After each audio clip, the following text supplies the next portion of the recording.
In Angel Beats, once a young person with lasting regrets dies, they awaken to find themselves in limbo. This afterlife is designed to help these teenagers to experience the childhood they never had, and after they come to terms with the life they had lived, they move on. The Afterlife Battlefront, an organization of those who feel cheated by God and do not wish to come to terms with the unfair life he dealt them, wreak havoc in their fight against the Student Council President, Angel. Otonashi wakes in the afterlife with no memory of his life or death and joins the Afterlife Battlefront in an attempt to remember his past. He serves as a great main character. Because he has lost his memory, it is entirely reasonable for the cast to conveniently explain everything about this world to him for us. He's sarcastic and realistic, balancing out the over-the-top reactions from everyone else in the battlefront. Yuri suffered greatly in life and struggles to forgive God. She is the leader of the battlefront and is a wonderful female lead. She's a smart, cool, and determined leader. Kanade is the show's weak link. When she is first introduced, she is the mysterious adversary of the battlefront, but as the show progresses, Otonashi begins to slowly befriend her.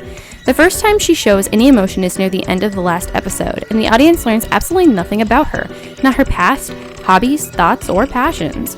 Many of the Battlefront members are memorable and great characters. However, many of them could have been replaced or combined to shorten the overwhelming character list. For example, Masami, the lead singer of the band Girls Dead Monster, passes on early in the series and is replaced by a new character, Yui.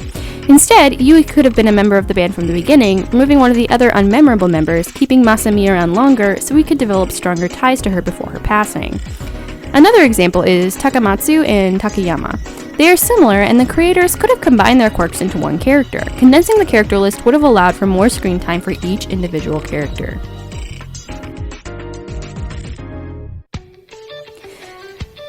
The plot of Angel Beats is quite entertaining, taking on many genres, including comedy, drama, slice of life, action, music, and romance. It's fun and not too serious the majority of the time, though it does deal with topics such as the meaning of life, forgiveness, loss, and acceptance of what one can't control.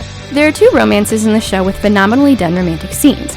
They would be really touching if we, as the audience, had any reason to believe the characters liked each other before they occur. These scenes are just so random that it's hard to enjoy their beauty.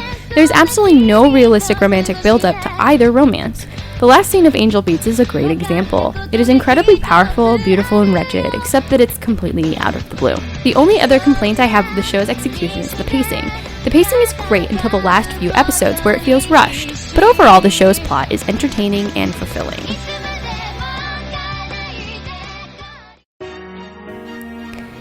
Angel Beats looks really good. It's colorful and encompasses the beauty of sunsets. Though some characters look more generic and are more easily confused, most look distinctive, despite their sheer numbers. The opening theme is the best animation in the series, but the show's quality is mostly consistent, with very few noticeable hiccups. The animation is fluid, and there is a lot of attention to fine detail, especially in regards to the weapons the characters use in their fight against Angel.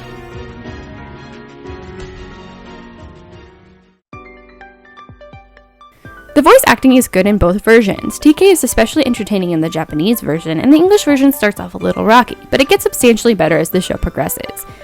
Girls Dead Monster is a band that is featured in the anime, comprising of Afterlife Battlefront members and sung by real-life singers Marina and Lisa. When dubbing the show into English, all of the songs were left in the original Japanese. This was a major disappointment because it takes away from the believability of the English version when English speakers break out into Japanese song. This is simply sloppy and lazy. Even the school song, sung by some of the characters later in the show, is left in Japanese. What's the matter? Here, pass out the lyrics. What's the melody? All the school anthems are about the same. We'll be fine if we just wing it. Now then. Ready, go!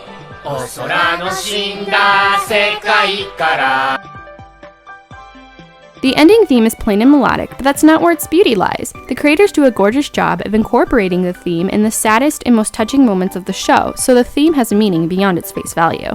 On a negative note, some tracks do prove to be distracting, including the pieces Decisive Battle, Worthy Rival, and Tactics, though they are fine pieces on their own.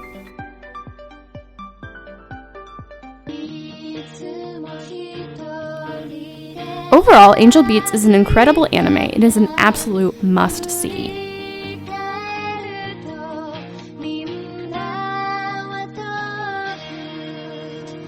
A-.